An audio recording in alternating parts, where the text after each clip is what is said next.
Hey guys, this is Allison from Allykatkreations. How are you? If you can, please like, share, and subscribe to my channel. And if you get anything from my work, a mic drop, an epiphany, mind blown moment, a new author to read, a new book to explore, please consider supporting my work as it helps me keep the lights on, feeds me, and helps with my move. And I want to thank everybody who has contributed in the past year to helping me out and keeping me alive. I really do. Thank you.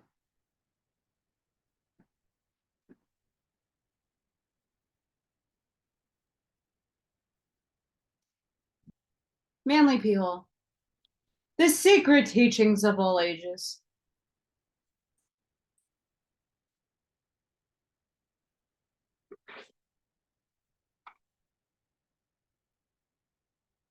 If I don't do this and the cat jumps up, then shit goes awry.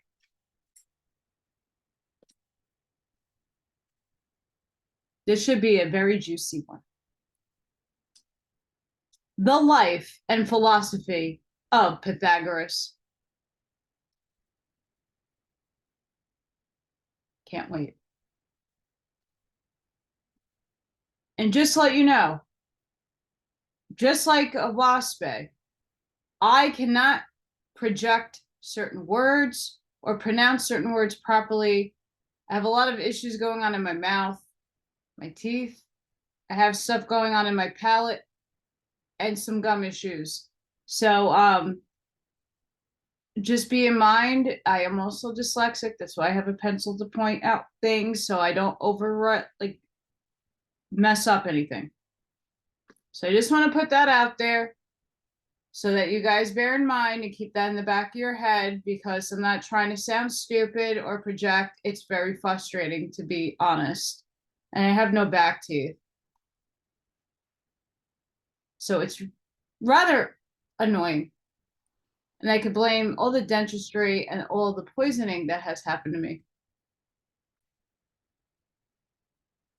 While Minzarchus, the father of Pythagoras, was in the city of Delphi on matters pertaining to his business as a merchant, he and his wife, Parthenis, decided to consult the oracle of Delphi as to whether the fates were favorable for their return voyage to Syria.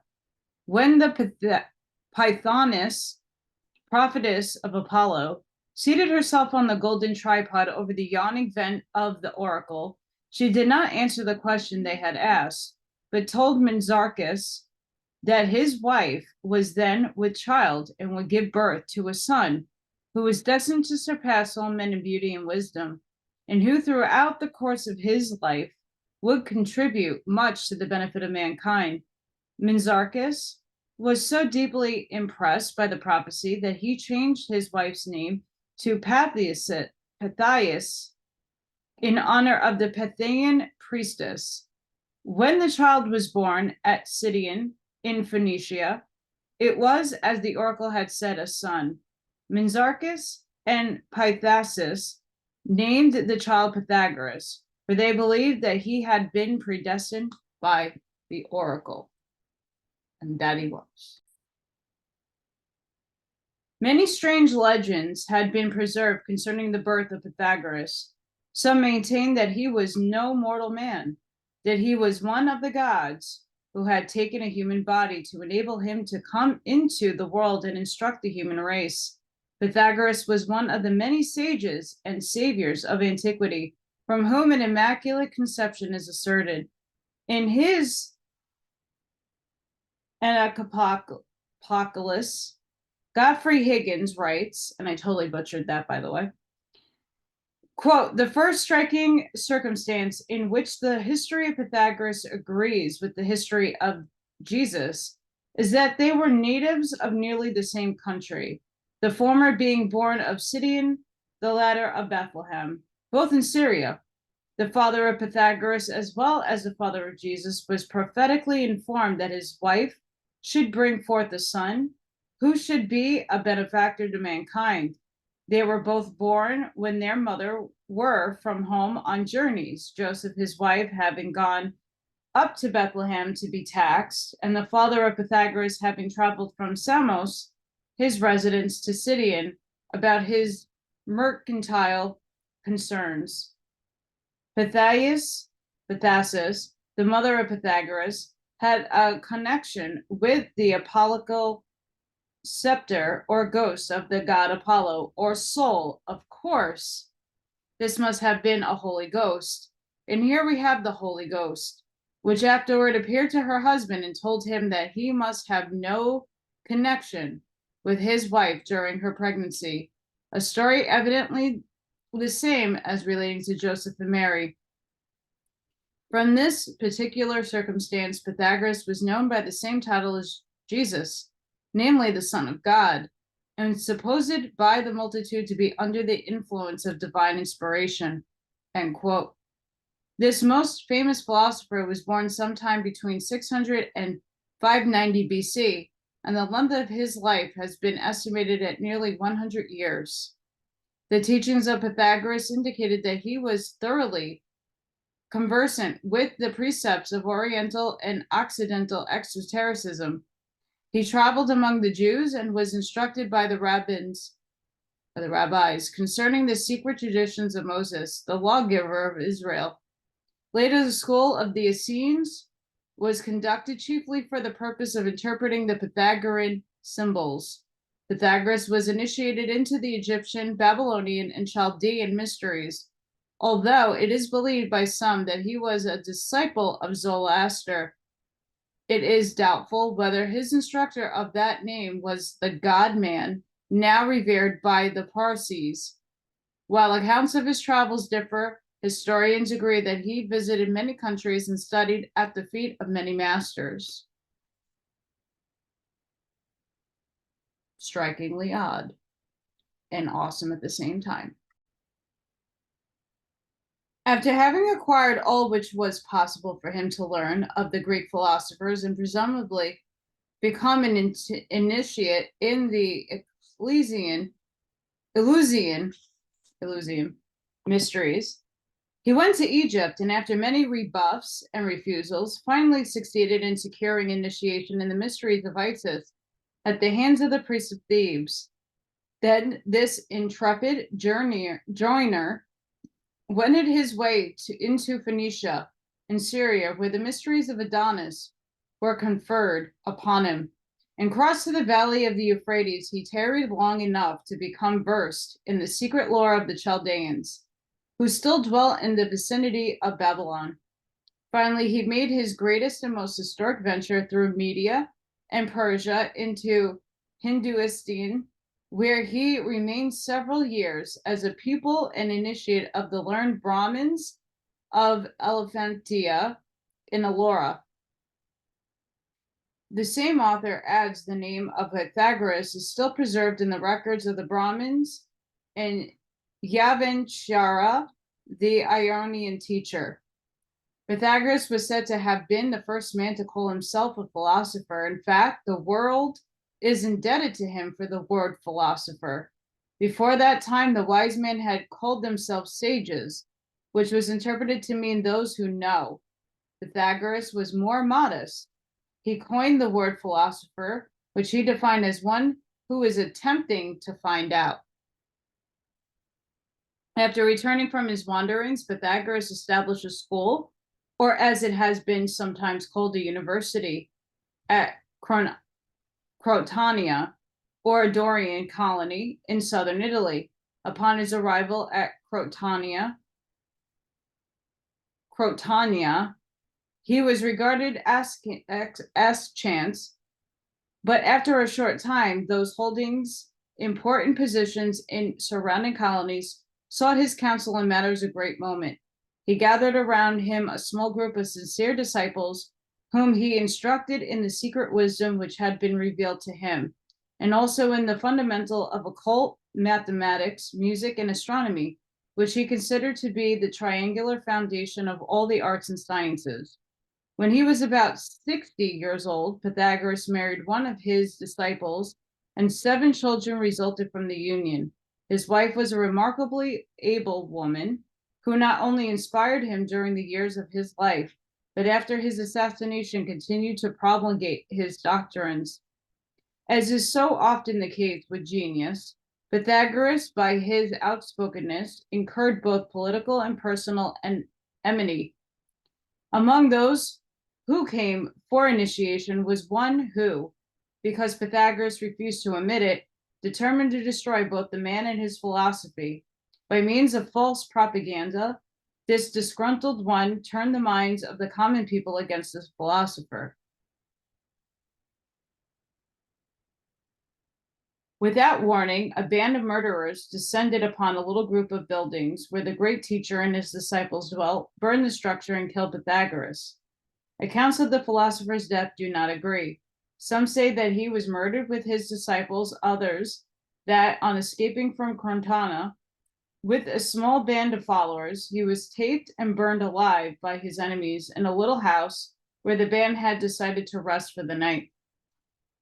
Another account states, finding themselves trapped in the burning structure, the disciples threw themselves into the flames, making of their own bodies a bridge over which Pythagoras escaped, only to die of a broken heart a short time afterwards, as a result of grieving over the apparent fruitfulness of his efforts to serve and illuminate mankind. His surviving disciples attempted to penetrate his doctrines, but they were persecuted on every hand, and very little remains today as a testimonial to the greatness of this philosopher. It is said that the disciples of Pythagoras never addressed him or referred to him by his own name, but always as the master or that man. This may have been because of the fact that the name Pythagoras was believed to consist of a certain number of specially arranged letters with great sacred significance. The Word magazine has printed an article by T.R. Prater showing that Pythagoras initiated his candidates by means of certain formula concealed within the letters of his own name. This may explain why the word Pythagoras was so highly revered. After the death of Pythagoras, his school gradually disintegrated, but those who had benefited by its teachings revered the memory of the great philosopher, as during his life they had reverenced the man himself.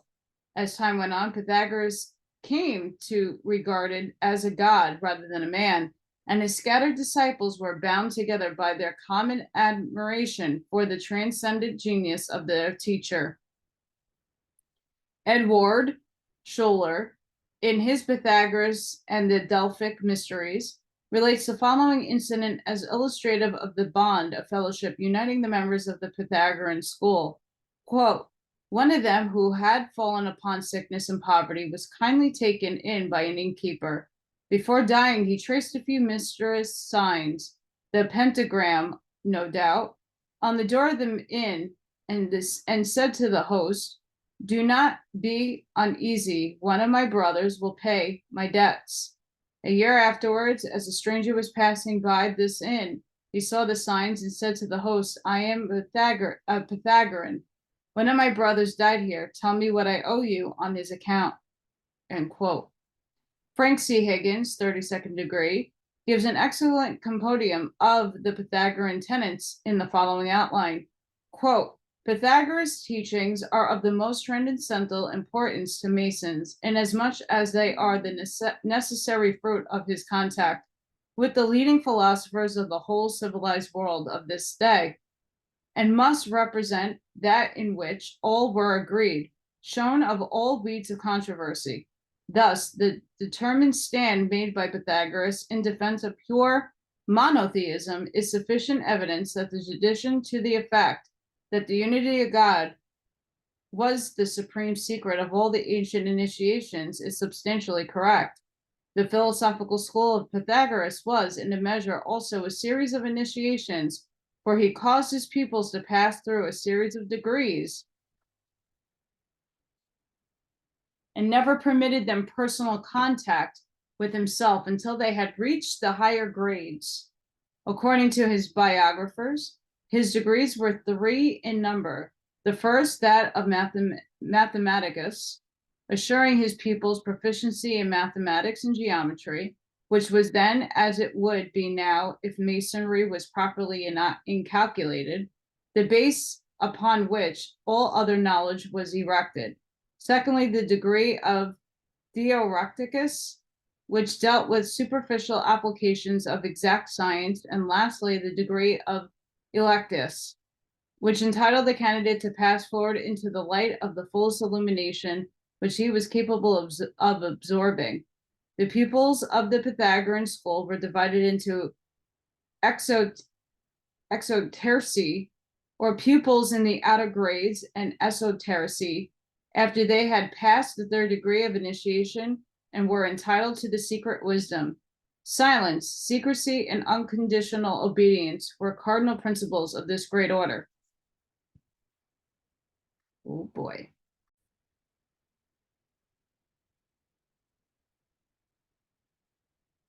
Stole my spot.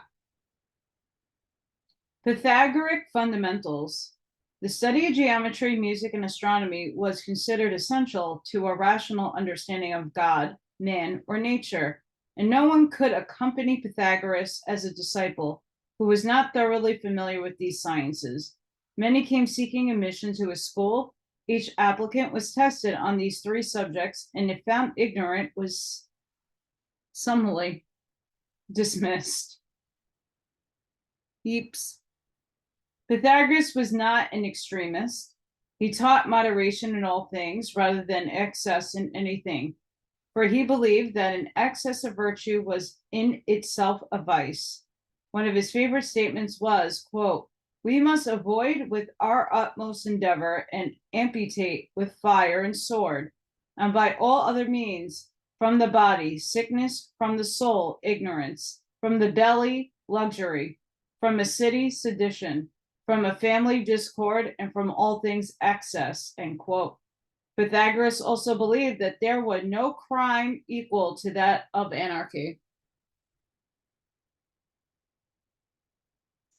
All men know that they want, but few know what they need. Pythagoras warned his disciples that when they prayed, they should not pray for themselves, that when they asked for things of the gods, they should not ask for things for themselves, because no man knows what is good for him, and it is for this reason understandable and undesirable to ask for things which, if obtained, would only prove to be injurious. The god of Pythagoras was the monad, or the one that is everything. He described God as a supreme mind distributed throughout all parts of the universe, the cause of all things, the intelligence of all things, and the power within all things. He further declared the motion of God to be circular, the body of God to be composed of the substance of light, and the nature of God to be composed of the substance of truth. Pythagoras declared that the eating of meat clouded the reasoning faculties, which he did not condemn. It used or totality abstain therefrom himself. He declared that judges should refrain from eating meat before a trial in order that those who appear before them might receive the most honest and astute decisions. When Pythagoras decided, as he often did, to retire into the temple of God for an extended period of time to meditate and pray, he took with him a supply of specially prepared food and drink. The food consisted of equal parts of the seeds of poppy and sesame, the skin of the sea onion from which the juice had been thoroughly extracted, the flower of daffodil, the leaves of mallows, and a paste of barley and peas. These be compounded together with the addition of wild honey. For a beverage, he took the seeds and cucumbers, dried raisins with seeds removed, the flowers of coriander, the seeds of marrows and purslane, scraped cheese, meal, and cream mixed together and sweetened with wild honey. Pythagoras claimed that this was the diet of Hercules while wandering in the Libyan desert, and was according to the formula given to that hero by the god Ceres himself. The favorite method of healing among the Pythagoreans was by the aid of poultices. These people also knew the magic properties of vast numbers of plants. Pythagoras highly esteemed the medicinal properties of the sea onion. and he is said to have written an entire volume on the subject. Such a work, however, is not known at the present time. Pythagoras discovered the music had great therapeutic power, and he prepared special harmonies for various diseases. He apparently experimented also with color, obtaining considerable success. One of his unique curative processes resulted from his discovery of the healing value of certain verses from the Odyssey and the Iliad of Homer. These here caused to be read to persons suffering from certain ailments. He was opposed to surgery in all of its forms, and also objected to cauterization. He would not permit the disfigurement of the human body, for such, in his estimation, was a sacrilege against the dwelling place of thy gods. Pythagoras taught that friendship was the truest and nearest perfect of all relationships. He declared that in nature there was a friendship for all, of gods for men, of doctrines one for another, of the soul for the body, of the rational part for the irrational part, of philosophy for its theory, of men for one another, of countrymen for one another. That friendship also existed between strangers, between a man and his wife, his children and his servants. All bonds without friendship were shackles, and there was no virtue in their maintenance. Pythagoras believed that relationships were essentially mental rather than physical, and that a stranger of sympathetic intellect was closer to him than a blood relation whose viewpoint was at variance with his own. Pythagoras defined knowledge as the fruitage of mental accumulation. He believed that it would be obtained in many ways, but principally through observation. Wisdom was the understanding of some or cause of all things, and this could be secured only by raising the intellect to a point where it intuitively cognized with the invisible, manifesting outwardly through the visible, and thus became capable of bringing itself in rapport with the spirit of things rather than with their forms. The ultimate source that wisdom could cognize was the monad, the mysterious permanent atom of the Pythagoreans. Pythagoras taught that both man and the universe were made in the image of God, that both being made in the same image, the understanding of one predicted that the knowledge of the other. He further taught that there was a constant interplay between the grand man, the universe, and the man, the little universe. So true. Pythagoras believed that all the sidereal bodies were alive, and that the forms of the planets and stars were merely bodies encasing souls, minds, and spirits in the same manner that the visible human forms is but the encasing vehicle for an invisible spiritual organism, which is in reality the conscious individual. Pythagoras regarded that the planets as magnificent deities worthy of admiration and respect of man. All these deities, however, he considered subservient to the one first cause, within whom they all existed temporarily, as mortality exists in the midst of immortality. The famous Pythagorean lie signified the power of choice and was used in the mysteries as an emblematic of the forking of the ways. The central stem separated into two parts, one branching to the right and the other to the left. The branch to the right was called divine wisdom, and the one to the left, earthly wisdom.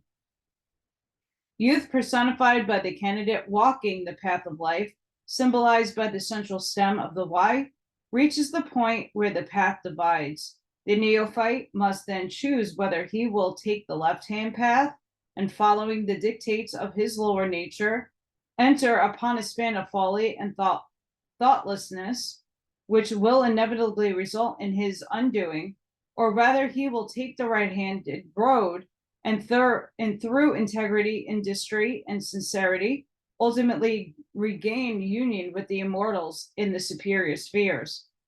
It is probable that Pythagoras obtained his concept of the Y from the Egyptians, who included in certain of their initiatory rituals a scene in which the candidate was confronted by two female figures, one of them veiled with the white robes of the temples, urged the neophyte to enter into the halls of the learning, the other bedecked with jewels symbolizing earthly treasures, and bearing in her hands a tray loaded with grapes, emblematic of false light, sought to lure him into the chambers of dissipation.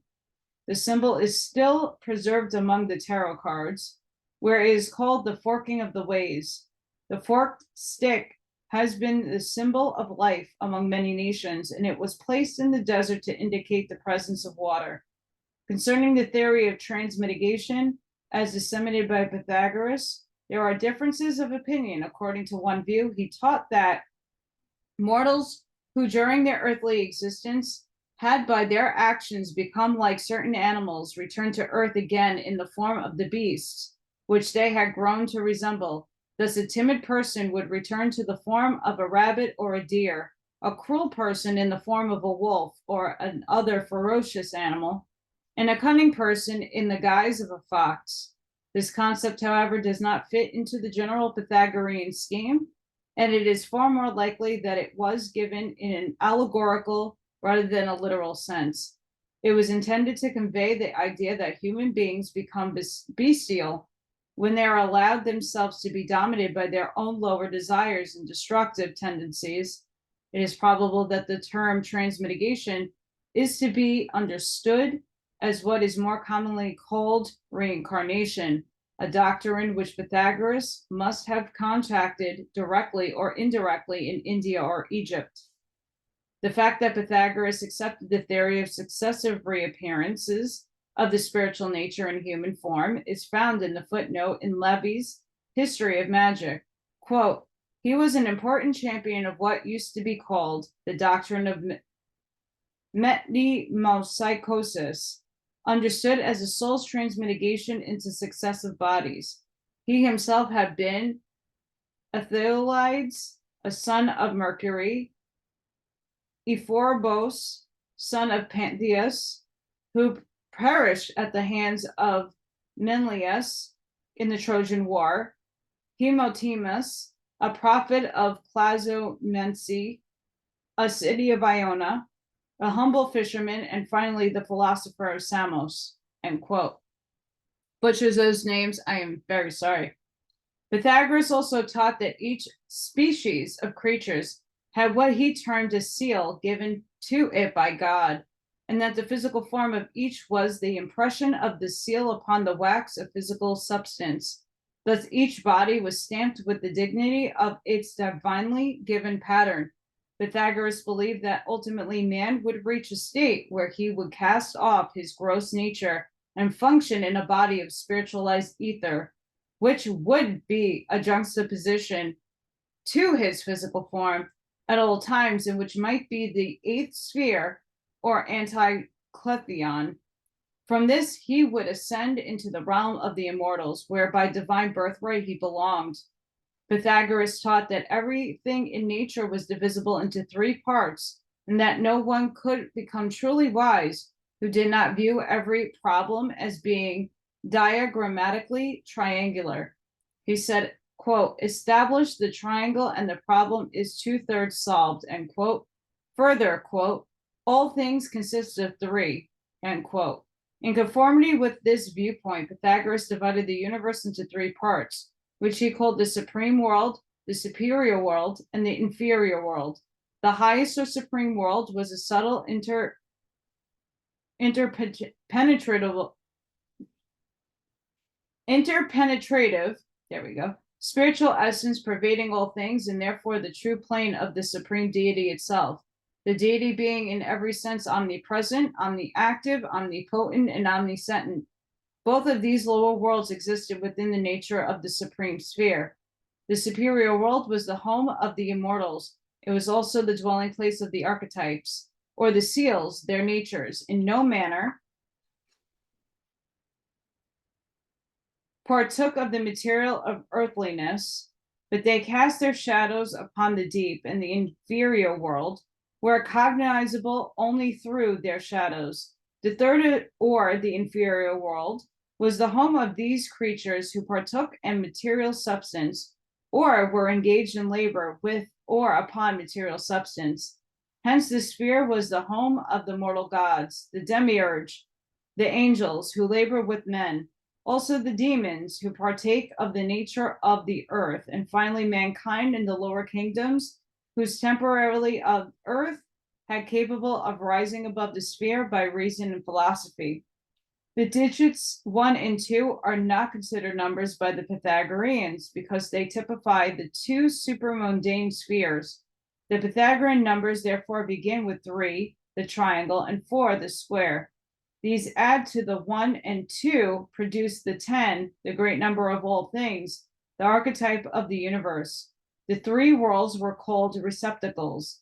The first were the receptacles of principles. The second was the receptacle of intelligences. And the third, or the lowest, was the receptacle of quantities. Quote, the symmetrical solids were regarded by Pythagoras and by the Greek thinkers after him as the greatest importance. To be perfectly symmetrical or regular, a solid must have an equal number of faces meeting at each of its angles, and these faces must be equal, regular polygons. Figures whose sides and angles are all equal. Pythagoras perhaps may be credited with the great discovery that there were only 5 such solids. Quote, now the Greeks believed the world, material universe, to be composed of 4 elements, earth, air, fire, water. And to the Greek mind, the conclusion was inevitable that the shapes of the particles of the elements were those of the regular solids.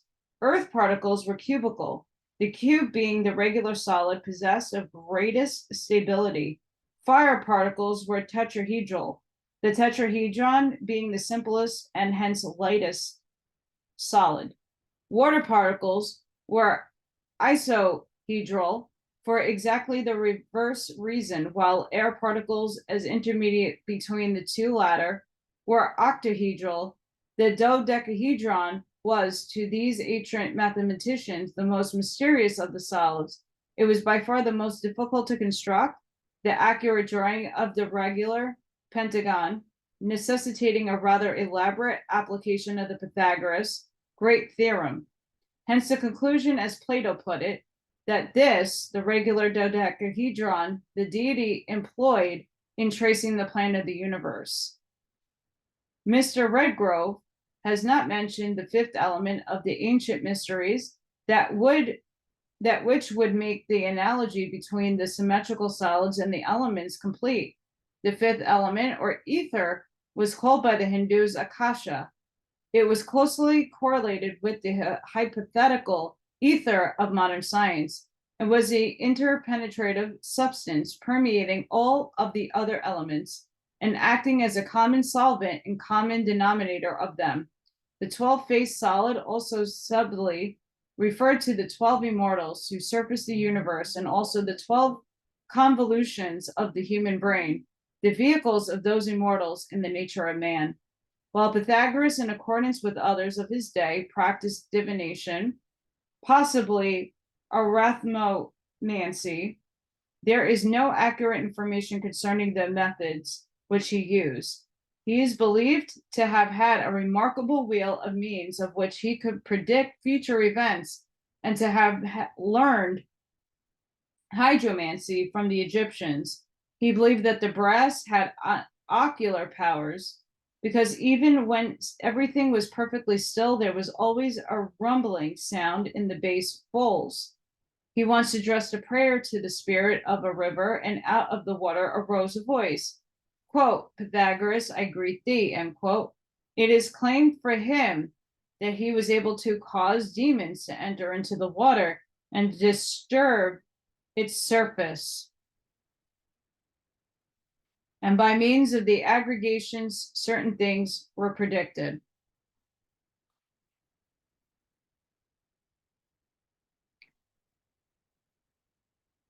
Those of you who know what I'm looking at. Water. Same. After having drunk from a certain spring one day, one of the masters of Pythagoras announced that the spirit of the water had just predicted that a great earthquake would occur the next day, a prophecy which was fulfilled it is highly probable that the Pythagoras possessed hypnotic power, and not only over man, but also other animals. He caused a bird to change the course of its flight, a bear to cease its ravages upon a community, and a bull to change its diet by the exercise of mental influence. He was also gifted with the second sight, being able to see things at a distance and accurately describe incidents that had not yet come to pass.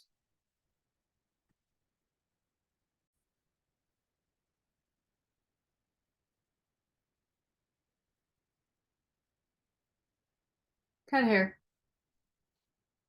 The symbolic aphorisms of Pythagoras. Umbilicus gathered 39 of the symbolic sayings of Pythagoras and interpreted them. These have been translated from the Greek by Thomas Taylor. Aphorismic statement was one of the favorite methods of instruction used in the Pythagorean University of Crotona. 10 of the most representative of these aphorisms are reproduced below with a brief elucidation of their concealed meanings. Declining from the public ways, walk in unfrequented paths. By this, it is to be understood that those who desire wisdom must seek it in solitude.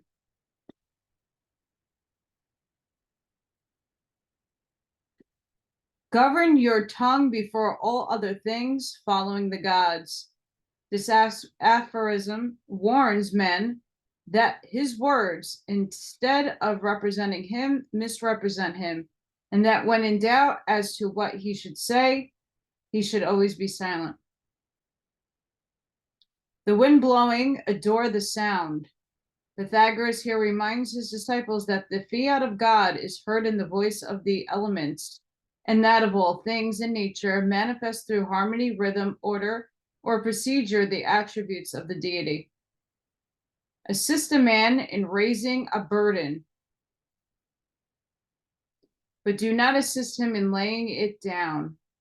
The student is instructed to aid the diligent, but never to assist those who seek to evade their responsibilities, for it is a great sin to encourage indolence. Speak not about Pythagorean concerns without light.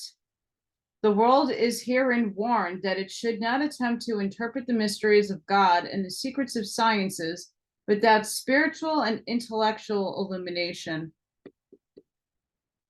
That is utmost for me. Having departed from your house, turn not back, for the Furies will be your attendants.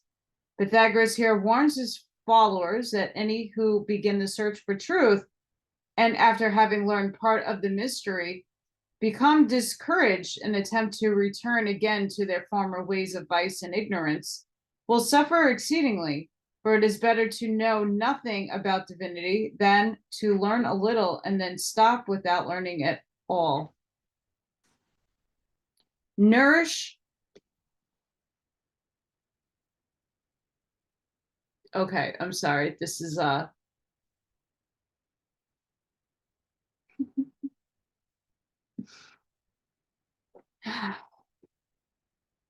nourish a cock. Sorry, my mind's in bad places. But sacrifice it not, for it is a sacred to the sun and moon. Two great lessons are concealed in this aphorism. The first is a warning against the sacrifice of living things to the gods, because life is sacred and man should not destroy it, even as an offering to the deity. Real. The second warns man that the human body, here referred to as a cock, is sacred to the sun, God, and the moon, nature, and should be guarded and preserved as man's most precious medium of expression. Pythagoras also warned his disciples against suicide. Receive not a swallow into your house. Oh, Jesus. This warns the seeker about truth, not to allowing drifting thoughts to come into his mind, nor shiftless persons to enter into his life. He must ever surround himself with rationality, inspired thinkers, and the conscientious workers. It's true. Offer not your right hand easily to anyone.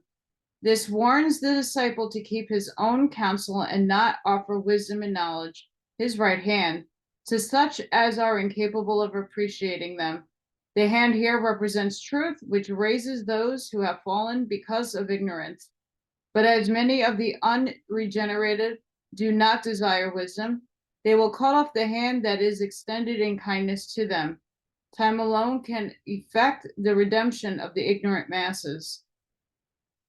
When rising from the bedcloths, roll them together and obliterate the impression of the body. Pythagoras directed his disciples who had awakened from the sleep of ignorance into the waking state of intelligence to eliminate from their recollection all memory of their former spiritual darkness.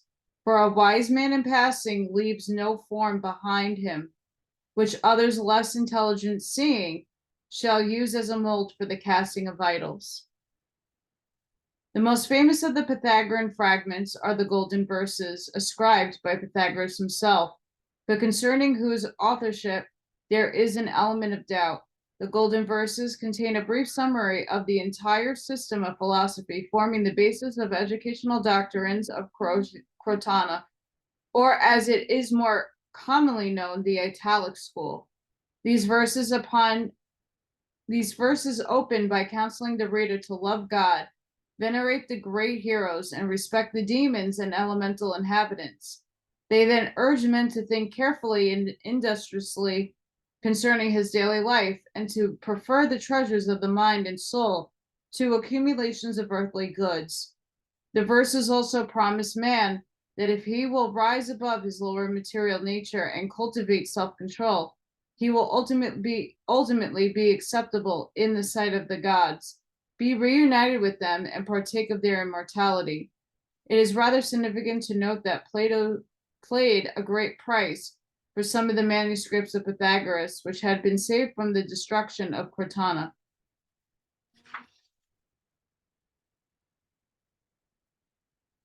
Pythagorean astronomy. According to Pythagoras, the position of each body in the universe was determined by the essential dignity of the body. The popular concept of his day was that the Earth occupied the center of the solar system, that the planets, including the sun, moon, moved about the Earth, and that the Earth itself was flat and square. Contrary to this concept, and regardless of the criticism, Pythagoras declared that fire was the most important of all the elements, that the center was the most important part of every body, and that just as Vesta's fire was in the midst of every home, so in the midst of the universe was a flaming sphere of celestial radiance. The central globe he called the Tower of Jupiter, the globe of unity, the grand monad, and the altar of Vesta. As the sacred number 10 symbolized the sum of all parts of the countenance, the completeness of all things, it was only natural for Pythagoras to divide the universe into 10 spheres, symbolized by 10 concentric circles. These circles began at the center of the globe of divine fire. Then came the 7 planets, the Earth, and other mysterious planet called Antilothon, which was never visible. Nibiru, maybe? Opinions differ to the nature of Antilothon. I'm not going to get that out right, guys. Clement of Alexandria believed that it is represented by the mass of the heavens. Others held the opinion that it was the moon. More probable, it was the mysterious 8th sphere of the ancients, the dark planet, which moved in the same orbit as the Earth, but which was always concealed from the Earth by the body of the sun, being in exact opposition to the Earth at all times. It is this mysterious Lilith concerning such astrologers have speculated so long. Isaac Mayer has stated, quote, the Pythagoreans held that each star was a world having its own atmosphere with an immense extent surrounding it of ether. The disciples of Pythagoras also highly revered the planet Venus because it was the only planet bright enough to cast a shadow. As the morning star, Venus is visible before sunrise, and as the evening star, it shines forth immediately after sunset. Because of these qualities, a number of names have been given to it by the ancients. Being visible in the sky at sunset, it was called Vesper, and as it arose before the sun, it was called the false light, the star of the morning, or Lucifer, which means the light bearer. Because of this relation to the sun, the planet was also referred to as Venus, Astarte, Aphrodite, Isis, and the mother of the gods. It is possible that at some seasons of the year, in certain latitudes, the fact that Venus was a crescent could be detected without the aid of a telescope. This would account for the crescent, which is often seen in the connection with the goddesses of antiquity, the stories which do not agree with the phases of the moon. Sorry, Morgan is squeaking and being cute. The accurate knowledge which Pythagoras possessed concerning astronomy, he undoubtedly secured in the Egyptian temples, where the priests understood the true relationship of the heavenly bodies many thousands of years before the knowledge was revealed to the uninitiated world. The fact that knowledge he acquired in the temples enabled him to make assertions requiring 2,000 years to check proves why Plato and Aristotle, so highly esteemed for the profundity of the ancient mysteries, in the midst of the comparative scientific ignorance, and without the aid of any modern instruments, the priest philosophers had discovered the true fundamentals of universal dynamics. An interesting application of the Pythagorean doctrine of geometric solids are expounded by Plato found in the canon. Nearly all the old philosophers, says its anonymous author, devised a harmonic theory with respect to the universe, and the practice continued till the old mode of philosophizing died out.